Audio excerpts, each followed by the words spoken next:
Nako, kaya mo bang mabuhay ng walang internet? Paano kung hindi? Magkakaroon daw kasi ng internet apocalypse. Imagine niyo guys, mawawalan tayo ng internet for how many months dahil yan sa solar superstorm. So pinapangambahan nga yan ng mga eksperto dahil nga daw ang internet ngayon is not just kumbaga parang leisure, 'di ba? Or parang pastime. Ito ay naging means of communication na. Yes, totoo naman 'yan, guys, 'di ba? Hindi na natin masasabi ngayon na parang pampalipas oras ang internet. It became part of our daily lives, 'di ba? For our communication, for our business, even for our work, for schools, lahat nandito na. So, yung solar superstorm is meron nga daw effect yan sa magnetic fields ng ating planet, which can affect our internet system. Alam nyo, may nabasa akong isang comment dito and medyo, na-realize ko, tama nga, no? Parang sabi niya, ang saya niyan, parang balik sa dati, maraming family bonding.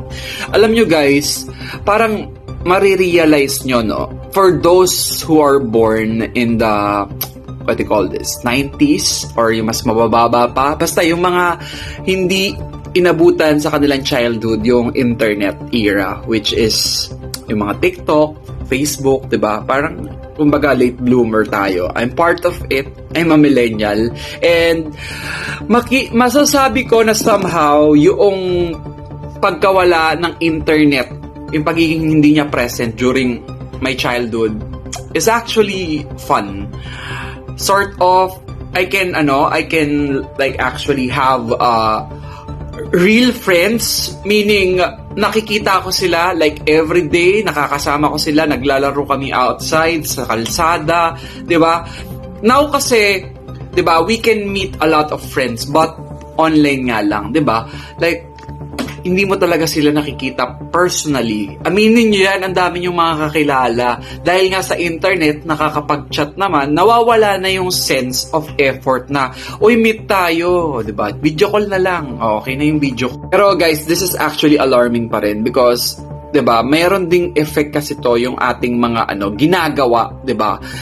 We really don't know kung ano ba yung reason kung bakit magkakaroon ng ganyan, yung solar superstorm, 'di ba? It is natural or it is because of parang rin natin, parang alam mo 'yon, pagiging pabaya sa environment, or even kung masyado nang nasobrahan yung technology natin, we really don't know. Basta ito ang ating siguro makukuha dito na parang hindi naman lesson, kumbaga parang lagi nating tandaan, 'di ba?